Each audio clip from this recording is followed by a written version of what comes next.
김광수의 경제데이트 35회 1부를 시작합니다. 안녕하세요. 전 길경식입니다. 예, 안녕하세요. 서성민입니다. 네, 김광수입니다. 네, 2018년도 이제 첫 번째 녹음 시작하는데요. 사실 연말부터 1월 1일까지 연휴였잖아요. 네. 그래서 또 좀 여러 가지 일들이 있었던 것 같은데 어떻게 지내셨는지. 일단 12월 30일 날 토요일 날 네. 우리 김광수 경제연구소 경제전망 세미나 있었잖아요. 네. 예, 그 끝나고 좀 소장님 어떻게 좀 쉬셨나요? 네, 저는 그 끝나고 나서 조금 이제 미니 좀 짤막하게 여행 갔다 왔다 해야 되나요? 아, 소장님이 여행을 갔다 오셨다고요? 사모님하고 여행 다녀오셨다고요? 거의 최초 아닌가요? 여행이라고 하기는 좀 그렇고, 네. 네, 뭐 하여튼 잠깐 좀 갑작스럽게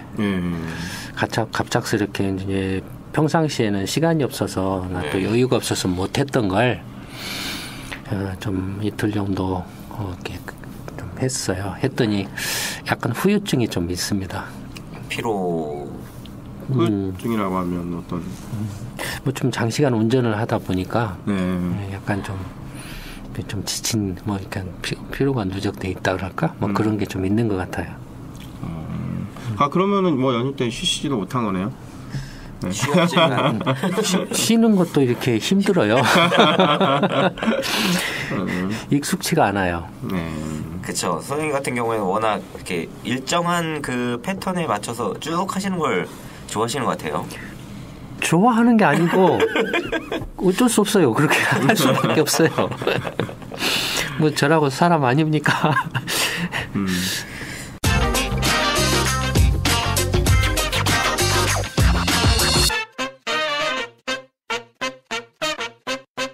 올해 어쨌든 경제전망 세미나 그래도 관련해서 뭐 어떠셨는지. 사실 좀 숫자가 부족했습니다. 참가하신 분들이 한 400여 명 정도. 네. 예년에 비하면 한 300여 명 정도 모자라는데. 그렇죠. 이제 숫자가 좀 부족했던 이유가 뭐 여러 가지가 있겠지만 뭐 정치적인 뭐 입장 차이가 상당히 컸던 것 같아요. 그래서 뭐 현 문재인 정부를 지지하시는 분들이 상당히 조금 많이 예년 같았으면은 이제 뭐 이명박 정권 때나 박근혜 정권 때나 뭐 이렇게 이제 공동의 적이 있었다고 할까 일종의 뭐 그런 것들도 있었고 또 한편으로는 뭐 또 다른 뭐 요인들도 좀 이렇게 있어서 뭐 했는데 거의 떨어져 나갔어요. 그쪽 분들이 거의 떨어져 나갔는데 그게 한 300여 명 정도 좀 이렇게 부족했던 것 같아요. 그래서 뭐 한 400여 명 정도 신청을 하셔서 그중에 한 350여 명 정도가 오셨던 것 같은데 그래서 약간 좌석이 비었습니다. 비었는데 경제전망 세미나를 2009년에 시작한 후로 이제 만 9년째였죠. 네. 그러니까 거의 10년 동안에 처음 있는 일입니다. 좌석이 빈 자석이 있었다라는 게 처음 있는 일인데 세상 또 살다 보면은 이런 일도 있고 저런 일도 있고 또 특히나 이제 한국의 경우에는 뭐 지금도 여전히 이제 왼쪽 오른쪽으로 갈라져서 20년 전, 30년 전, 뭐 40년 전 이야기가 되풀이되고 있죠. 네. 지금도 그런 것들의 연장선상에 모든 것이 다 이렇게 엮여 있는 것 같아요. 뭐 안타깝지만 그런 점에서 보면은 한국이라는 나라가 상당히 지금 앞으로 나가지 못하고 그런 그 여전히 그 한국적 냉전의 그 구시대적인 어떤 그 틀 속에서 지금 빠져나오지 못하고 있는 것 같아요. 근데 뭐 어쩔 수 없습니다. 그거 뭐 현실적으로 뭐 그게 더 중요하다라고 생각하는 사람들이 뭐 있는 한 뭐 또 그런 분들하고 또 생각이 다르다라고 한다라면 정리하고 넘어갈 수밖에 없죠.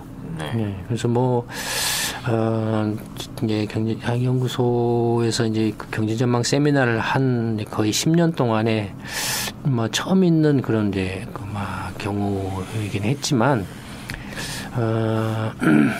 뭐 또 어떻게 보면은 이게 이제 연구소가 객관적이고 정치적으로 이렇게 어느 특정 세력에 치우쳐져 있지 않다라는 반증이기도 하죠. 그러니까 저희가 어떤 그 수구 세력에 대해서 비판도 하지만 네. 수구 부정부패 세력에 대해서 비판도 통렬한 비판도 많이 하고 반민주적 세력에 대해서도 강력한 어떤 그 저항이나 거부를 하지만 또 한편으로는 그 자기류의 정의감에 빠진 그 이념적인 그 이른바 진보 뭐 표현이 좀 그런데 진보 빠돌이라고 할까요? 네, 그런 쪽에도 저희가 이렇게 빠지지 않고 거부한다.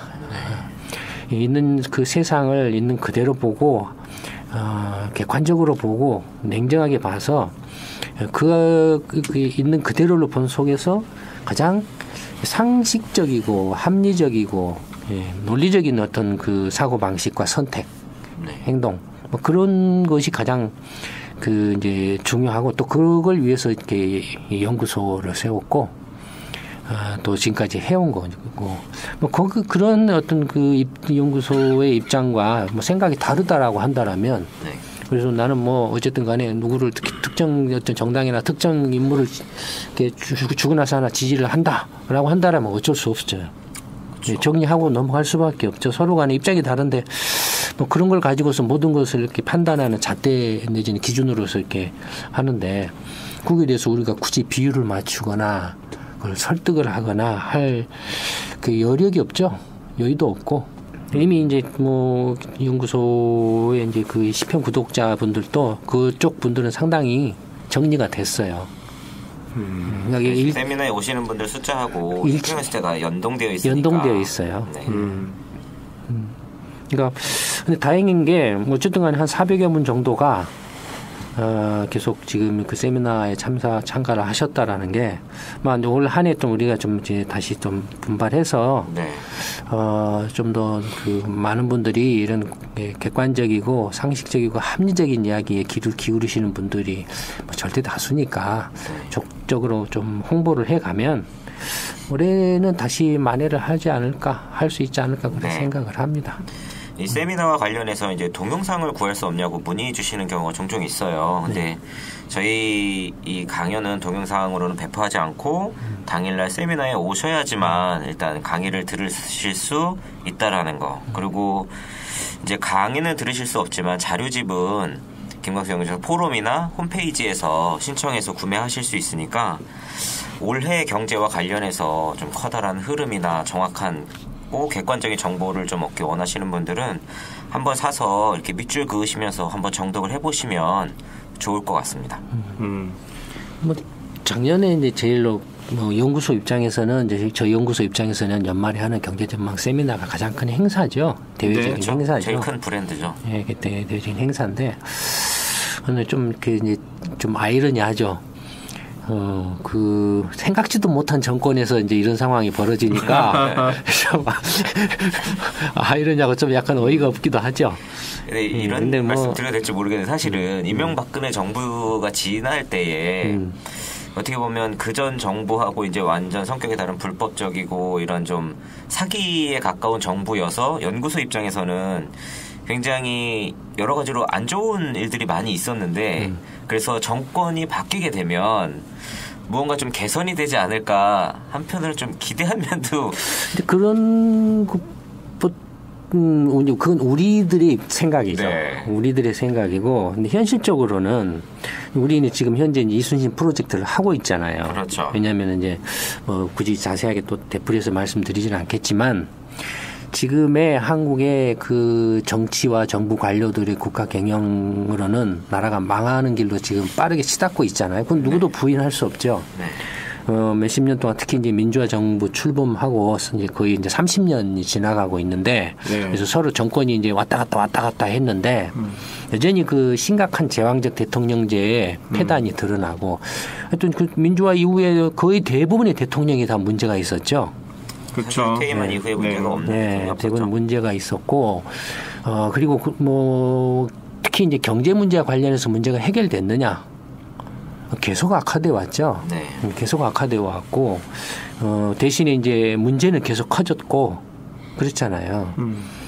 그런데도 불구하고 여전히 이제 그 예전에 3, 40년 전 반독재 독재 반독재 투쟁, 뭐 민주 반민주 투쟁 네. 이런 그 시대에 어떤 패러다임에 갇혀 있는 사람들이 그런 패러다임으로 경제를 바라보니 경제가 엉망이 될 수밖에 없죠.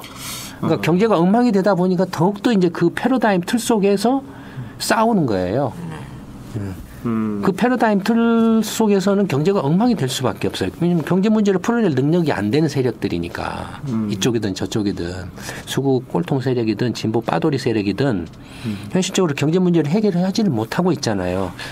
예를 들어서 문재인 정부가 출범해서 이제 거의 뭐 8개월 거의 좀 과반수로 하면은 네. 뭐 1년 됐는데 뭐 달라진 게 있습니까 경제적으로? 뭐가 경제 문제가 해결됐나요? 특별한 변화는 아직은 없죠. 예. 물론 또 되풀이해서 이야기하겠죠. 이제 출범한 그렇죠. 1년도 안 됐는데 예, 그러면 이제 1년 지나고 2년 지났을 때 경제 문제가 안 달라진다면 그때는 어떻게 할 거예요? 이제 집권 2년 차니까 이제 그 냉정한 평가를 받는 시점으로 들어서지 않는 걸까요? 아니 근데 이미 답이 드러나 있어요. 예. 이미 답이 드러나 있어요. 그렇죠. 근데 어쨌든 그런 이른바 이제 그 한국식의 어떤 그 냉전 구시대의 냉전론의 어떤 패러다임, 냉전을 빙자한 네. 수구 부패 세력과 이른바 이제 자기류의 정의감에 빠진 어떤 자기식의 정의감에 빠진 밥그릇 세력, 진보 밥그릇 세력과 이런 틀에서 벗어나지 않으면 문제 해결도 안 됩니다. 네, 네. 그래서 그런 건 사실은 좀 냉정하게 한 걸음 뒤로 물러서서 직시를 하고 또 세상이 변했죠. 그렇죠. 가장 큰 변화가 이제 정보통신혁명이었고 정보통신혁명으로 인해서 이른바 예전에 이제 그 상명 하달식의 또는 네. 어떤 정보를 통제하던 어떤 중앙 집권적 관료나 정경관원 종교사법 유착의 그런 기득권 구조가 이제 정보통신혁명을 통해서 이제 일반 그 시민들 중심의 네. 그 이제 새로운 어떤 정치 패러다임, 21세기의 어떤 정치 패러다임으로 변해가는 지금 전환기적 시점에 있죠. 예. 그러니까 그런 어떤 그 시대적 변화라 할까요? 이런 것들을 이렇게 충분히 이렇게 고려하고 반영해서 이제는 20대, 30대, 40대 뭐 이 이제 세대들이 21세기의 정보통신혁명에 이렇게 익숙해 있고, 그다음에 더 많이 배웠고, 또 현실적으로 가장 어떤 그 기득권 세대로부터 이렇게 빨대 꼽혀가지고 착취당하고 있고, 네. 어려운 생활을 하고 있는 이 세대들이 이제 직접 나서서 정치를 하고 국가를 경영해서 자기들이 살고 싶은 나라를 만들어 가도록 하자라는 게 이순신 프로젝트죠. 네, 거기에 그냥 그 구호만 해주신 게 아니라 실제로 선생님은 이제 대안을 만들어서 선을 또 보이셨잖아요. 네. 실제 이제 어떻게 행동할 수 있을지에 대한 이제 그 마련한 장이 저는 이제 그 정책 아카데미라고 생각하거든요. 네. 네. 정책 아카데미를 벌써 이제 지금 6기가 진행 중에 있죠. 네. 그래서 100여 명 이상이 지금 정책 아카데미를 수료를 하신 상태인데 일반 시민들이 네.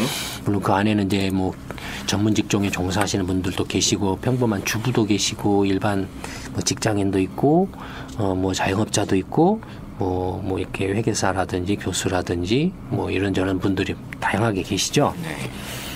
근데 그 국가라는 나라를 구성하는 것은 바로 그런 사람들이죠. 예, 일반 평범한 시민들이요. 예. 그런데 이 시민사회가 상당히 이제 그 예전에도 말씀드렸던 것처럼 시민사회 수준이 과거에 어떤 그 관료들이나 정치인들보다도 이제 앞질렀어요. 예. 예전에는 이제 관료들이나 정치인들이 일반 시민들보다도 조금 이렇게 위에 있었기 때문에 정보도 이렇게 독점하고 있고 네. 또 이렇게 권력을 잡고 있기 때문에 좀 그 위에 있었지만 점점 이제 그 일반 시민 사회가 이제 전문화되면서 네. 각 분야의 전문가 집단들이 넘쳐나서 이제 정치권이나 정부 관료들이 이 시민 사회를 못 따라가다 보니까 이게 이제 지금 이제 문제가 생기는 거죠. 예. 걸림돌이 돼버리는 거예요. 오히려 그래서 이게 개혁을 하고 바꿔야 된다는 말이 끊임없이 나오는 더 거죠. 민간이 더 자유롭게 할 수 있도록. 그래서 이제 지금 이제 시민 주도의 정치 변화, 혁명, 개혁 뭐 이런 것들이 세계적으로 지금 이제 진행이 되려고 하는 그런 이제 시점에 와 있잖아요. 이미 또 그런 움직임을 완연하게 보인 나라도 많고요. 네. 다만 이제 그게 준비 없이 하다가 보면은 포퓰리스트들한테 이용당하거나 악용당하는 이제 그런 사례들도 드러나고 있죠. 그러니까 좀 준비를 해서 국가를 경영한다라는 게 개나 소나 아무나 할 수 있는 건 아니에요. 아유, 그럼요. 일반 기업들도 이건 대기업 같은 경우는 또 얼마나 큽니까? 근데 국가는 그 대기업의 몇십 배, 몇백 배 큰 조직이에요. 그러면은 그런 어마어마한 국가를 경영하려면 어떻게 되겠습니까? 어마어마한 전문적인 역량이 있어야 돼요. 국가를 경영할 수 있는 전문적인 정책적 능력의 역량이 있어야 돼요. 근데 이게 뭐 개나 소나 그냥 다 이렇게 내가 뭐 그 정치한다라고 떠들면 그래서 뭐 인물론이나 뭐네 방송이나 텔레비전이나 팟캐스트에서 이렇게 개나 소나 이렇게 엉터리가 됐든 뭐 뜨기만 하면 다 정치할 수 있다 뭐 할 수 있다라고 이렇게 돼버리면 그리고 이제 막상 정책을 하려면 관료들한테 손을 네, 관료들 지금 문재인 정권도 그렇잖아요. 네. 지금 경제 문제 관련해서는 거의 이렇게 지금 관료들한테 지금 이렇게 일임한 상태잖아요. 자기들이 잘 모르니까 관료들한테 안을 만들어 오라고 하면은 관료들은 자기들한테 유리한 것만 가져다가 정책이라고 포장을 하는 거 아닙니까? 코미디 같은 게 가끔 밖에서 이제 이런저런 사람들을 만나는데 저도 그중에 예를 들어서 이제 그 문재인 정부나 문재인 대통령을 지지하는 사람이 이게 이제 정부 공무원이나 공공부문 일자리 81만 개 늘린다. 이른바 소득주도 성장을 말을 이제 했잖아요. 제일 먼저. 네. 근데 그래서 제가 이제 그 사람한테 물어봤어요. 자기는 이제 문재인 대통령 지지자다 이게요. 네. 그러면은 소득주도 성장을 하는데 그 핵심이 정부 공무원하고 공공부문 일자리 81만 개를 늘리는 게 그 핵심이라고 하면 당신은 그러면 그것의 혜택을 보느냐? 그러니까 공무원 되느냐 아니면은 공기업의 무슨 취직이라도 이렇게 보장을 받았느냐? 아니 이 사람 백수예요. 백수예요. 그러면 뭐 때문에 그걸 지지하냐 이거예요. 네. 당신하고 관계가 없는데. 네. 근데 이 사람 말이 뭐냐면 자기가 그냥 좋아하니까 자기 이념하고 자기 가치관하고 맞다 이거예요. 그럼 당신은 쫄쫄 굶더라도 굶어 죽더라도 당신이 이념이나 가치관하고 맞는 사람이면 죽더라도 그래서 당신 당신 같은 사람은 일자리를 못 만들어주는 그런 사람이라도 대통령 시켜주고 정권 맡기고 그 좋아한다고 지지해주고 할 거냐? 참 너무 어처구니가 없어요. 그러니까 이 짧은 자기 생각에 그것도 자기 본인 생각도 아닐 겁니다. 네. 그 속에 딱 갇혀 있어요. 본인이 자주 접하는 그리고 그게 옳다라고 생각하고 있어요. 그게 정의라고 생각하고 있어요. 보통 평범한 사람들은 이 정치라는 게 사실 내 삶이나 내 가족의 삶하고 밀접하게 연결되어 있다라는 걸 잘 느끼지 못하는 것 같아요. 이게 워낙 큰 이야기잖아요. 그렇죠. 그러다 보니까 내가 이 사람을 지지하거나 뭐 그런 정치적인 행동을 하는 게 앞으로 어떤 영향을 미치고 어떤 결과를 가져올 거에 대해서 진지하게 생각하기보다는 그냥 내가 좋아하는 사람이 누군지 내 편이 누군지 그게 오히려 더 앞서 있는 것 같고 정치가 일종의 이제 뭐 쇼나 버라이어티 같은 양상이 점점 강해지는 것 같아요. 그러니까 정치가 일종의 어떻게 보면 스트레스 푸는 감정을 푸는 그런 하나의 수단으로 이야기하신 것처럼 무슨 이렇게 뭡니까? 네. 이렇게 엔터테인먼트? 일종의 뭐 서바이벌 쇼 같은 쇼 같은 그런 느낌으로 전락되고 있는 것 같아요. 네. 사람들. 그러니까 이거 위험해요, 사실은.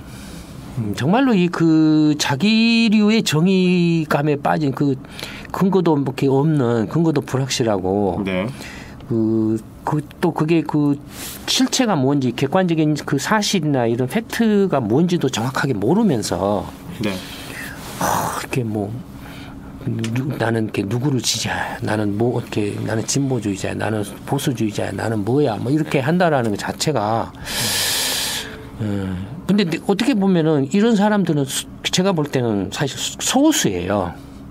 그렇게 활동하는 사람들이요. 네, 소수예요. 근데 다수의 사람들은 말을 안 해요. 그렇죠.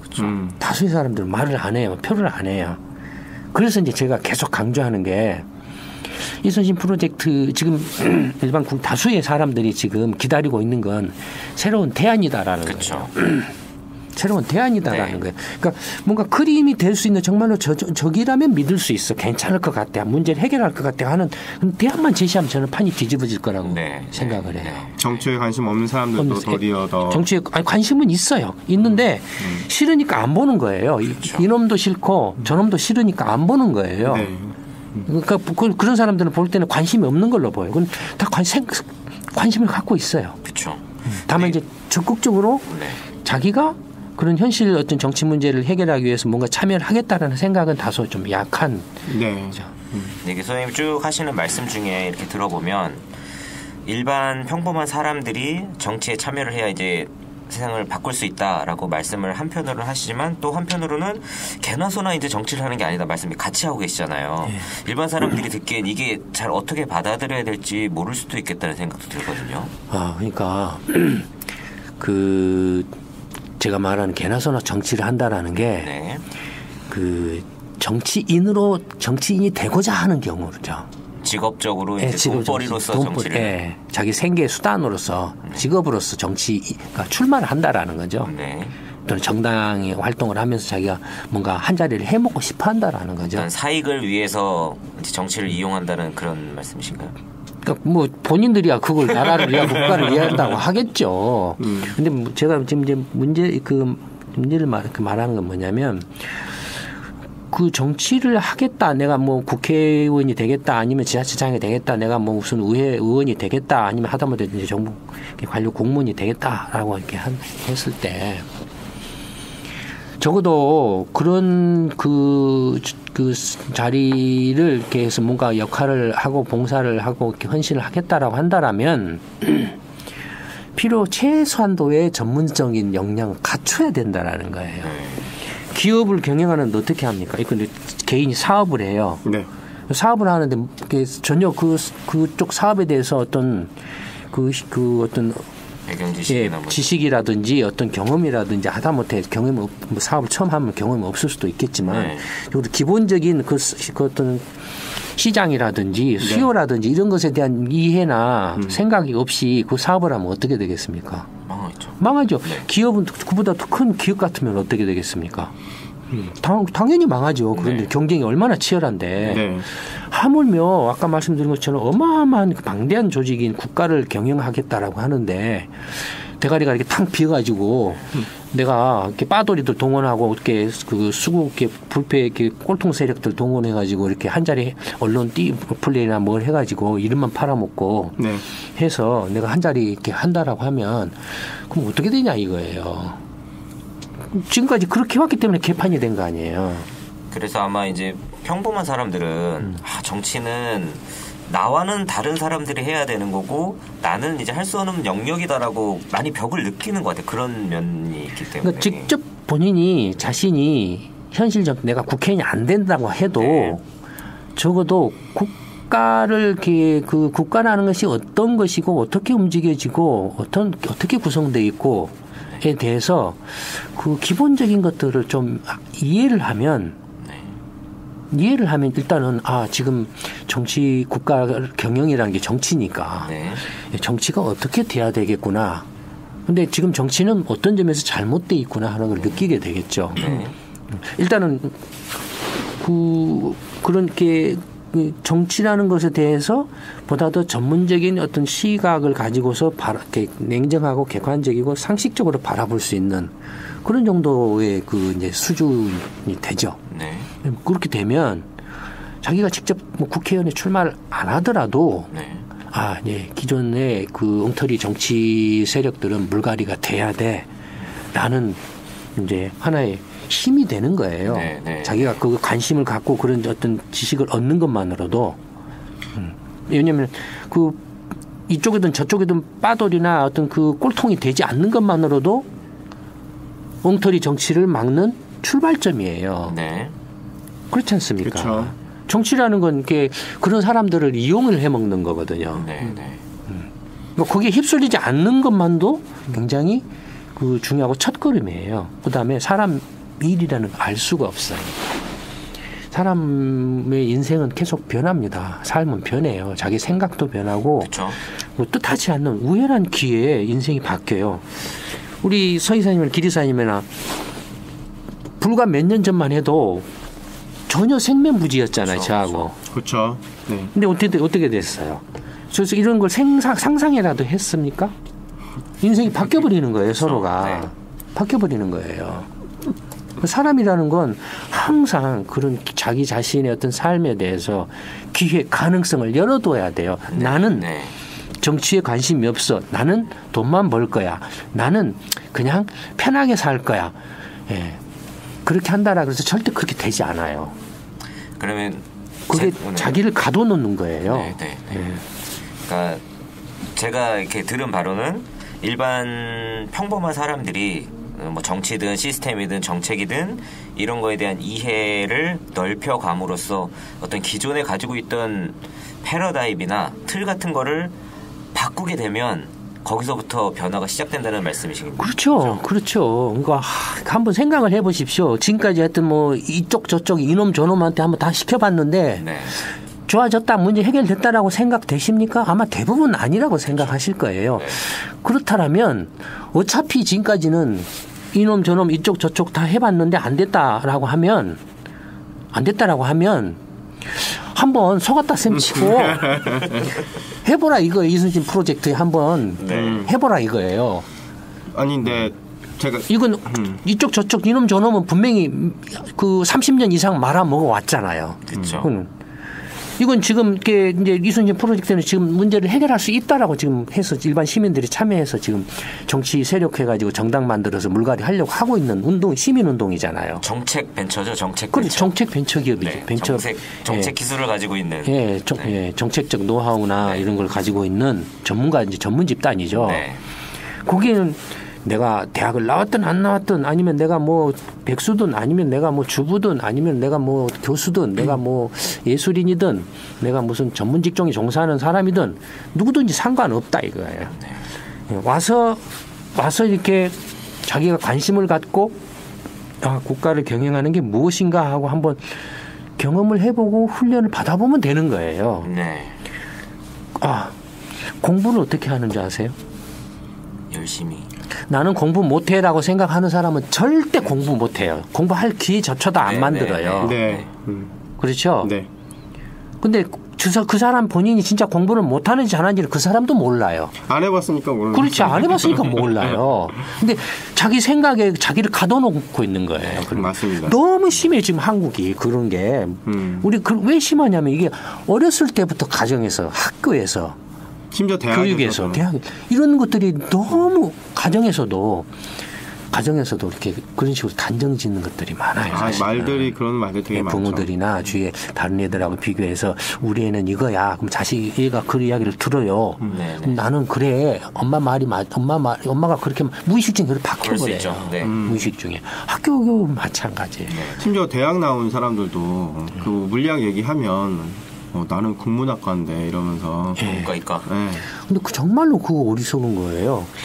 그럴 필요. 물리학 내가 이렇게 문과를 했던 이렇게 문학을 했던 동문학을 했던 영문학을 했던 아니면 이렇게 경제학을 했던 물리학 하면은 그게 뭐지 하고 내가 한번 이렇게 좀 알아보려고 하고 조금 이렇게 관심 있게만 들여다보면 되는 거예요. 중요한 건 나의 편견이나 선입견이 아니라 관심이에요. 관심. 그렇죠. 내가 물리학에 대해서 한번 알아볼까? 이렇게 상대성 원리가 뭐지? 하면은 상대성 원리에 대해서 내가 한번 알아보려고 하는 관심이 그 사람이 이렇게 근데 이 사람이 관심을 안 갖는 이유가 어처구니 없게도 아까 계속 말씀드린 것처럼 자기 스스로 나는 국문학과 출신이야. 물리학에는 관심이 없어라고 자기 스스로를 딱 가둬놔버리. 그건 너무 어처구니가 없어요. 그런 편견들이 계속 또 비슷한 경험을 통해서 계속 강화되면서 이렇게 마음 장벽을 만드는 것 같아요. 스스로를 이제 세뇌를 해가요. 그런 것들이. 나는 정치에 관심이 없어. 정치는 어차피 그놈들이 그놈이야. 어차피 어느 놈 해도 마찬가지야. 나는 문재인 씨가 좋아. 나는 누가 좋아. 나는 민주당이야. 나는 누구야. 뭐 안철수야. 뭐야. 이런 식으로 이렇게 한다. 그거야말로 정말로 어리석은 생각이에요. 그 투표합시다라는 말을 저는 되게 싫어하거든요. 굉장히. 무작정 투표라는 말은 이놈이나 저놈이 똑같은데 그렇게 무작정 투표하라고 한다라면 차라리 그냥 선거하지 말고 그냥 저기 로또 뽑듯이 하는 게 낫지. 뭐 하려고 돈 들여가면서 투표해요. 그런 거라면. 그게 더 민주적일지도 모르겠네요. 어떤 식으로 그냥. 그러니까 투표의 의미는 자기 스스로의 어떤 생각과 판단을 하는 걸 전제로 하고 있는 거죠. 그렇죠. 예. 근데 지금 그 선거 때만 되면 다 미쳐 돌아가잖아요. 완전히 진영 논리로 이렇게 탁 갈라져가지고 아예 생각을 못하게 만들어요. 네. 스스로의 생각을 못하게 만들어요. 모든 게 저놈 나쁜 놈이야, 뭐 가짜 조작이라든지 가짜 막 어마어마하게 돌아다니잖아요. 그렇죠. 이놈이나 이쪽이나 저쪽이나 또 마찬가지예요. 그 쏟아내기는. 예. 그러니까 그런 말씀하면은 양비론이 또 그런 말이 나오죠, 이제 또. 그러니까 그 토론을 못 해요, 이 사람들이. 어떤 그 객관적이고 논리적인 걸 근거를 대가면서 상식적이고 합리적인 그 토론 자체가 안 돼요, 이 사람들은. 저는 심지어 대한민국 선거에서 정책이 무슨 소용이 있냐 이런 얘기도 들어봤습니다. 네, 그 의미가 없어요. 현실적으로 지금 정책 뭐 완전 생쇼하고 있죠. 이건 정책이 아니에요. 내가 뭐 그 보편적 복지를 하겠습니다라는 게 그게 무슨 정책입니까? 슬로건이죠, 슬로건. 네, 슬로건이죠. 그냥 질러대는 거예요, 그냥.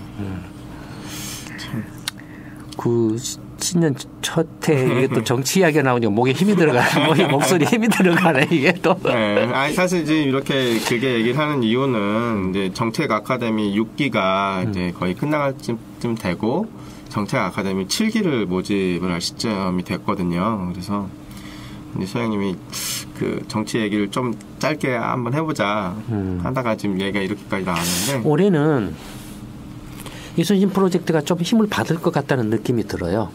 실제 이제 저도 몰랐는데 정책 아카데미를 수료하신 분들이 전국에서 이제 한 100여 명이 넘다 보니까 뭘 우리 조그마한 행사나 모임 같은 걸 해도 이분들이 거의 이제 다들 일반 시민이다 보니까 생업 먹고 살 생업이 이제 중요하잖아요. 그러니까 그런 생업이 정말로 이렇게 이제 어쩔 수 없는 분들은 못 나오시지만 그래도 보통 한 이렇게 7, 80명 정도가 이렇게 일반 시민들이 탁탁탁탁 모이니까 한번 모이면은 이게 뭔가 느낌이 달라요. 그렇죠. 네, 느낌이 다르고 이제 각자가 뭔가 서로 이렇게 그 역할 분담해가지고 뭔가 이제 그 힘을 만들어 가려고 하는 그런 그 움직임들을 보이고 있어요. 그러니까 자발적으로 이렇게 뭔가 이제 우리가 이제 좀 이렇게 정책이라는 것이 뭐고 좀 훈련을 받고 이렇게 정치권 물갈이가 정말로 절실하고 필요하다. 일반 시민들이 힘으로 할 수 있겠다라는 이런 이제 자신감을 가지고 하는데 이분들이 이제 자발적으로 뭔가 역할을 맡아서 이렇게 하시려고 한다라는 게 변화를 막 느껴요. 변화를 느껴요. 그러니까 올해는 한 이렇게 이제 아카데미 수료하신 분들이 한 200명, 300명 넘어가면 뭔가 달라질 것 같아요. 그때 좀 그림이 좀 달라질 것 같아요. 네, 달라질 것 같아요. 한번 해볼 만할 것 같아요. 네.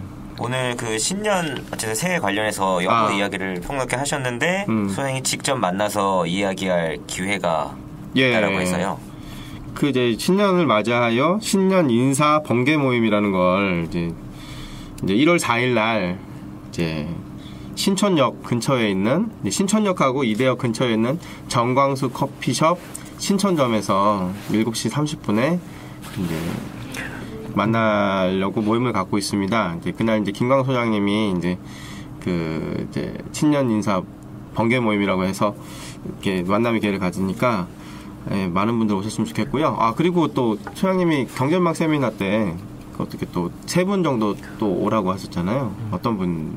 네, 그 경제전망 세미나 때 제가 이제 그 질문을 해서 답을 해주신 분들이 계셨어요. 그래서 그때 답을 해주신 분들한테 제가 식사를 하게 저녁을 이렇게 쏘겠다고 이렇게 말씀드렸는데 세미나 당일은 이제 정신이 없어가지고 그 말씀을 못 드렸고 오늘 지금 녹음이 이제 1월 3일인데 내일 1월 4일이죠. 1월 4일 날 이제 그 신촌 공부방에서 이제 신년 인사 번개 모임을 합니다. 그래서 그 장소와 구체적인 내용은 다음 카페 김광수 경제연구소 포럼 와서 보시면 공지글이 있으니까 그거 보시고 내일 시간 되시는 분들 저녁 7시 반부터 시작하니까 참석하시고 혹시 그 제가 저녁 사드리겠다고 한 분들은 미리서 이제 그 공직을 보시고 미리서 연락을 주시면 제가 저녁을 사드리도록 하겠습니다. 네, 공지가 좀 촉박하긴 하네요. 내일인데 오늘 이렇게 녹음해가지고 알려드리니까. 자, 그러면 오늘은 새해 관련 여러 가지 이야기를 했고 한국 정치의 변화는 결국 일반 시민들의 관심에서부터 시작된다라는 이야기로 마쳤습니다. 김광수의 경제데이트 35회 1부는 여기서 마치도록 하겠습니다. 감사합니다. 네, 감사합니다.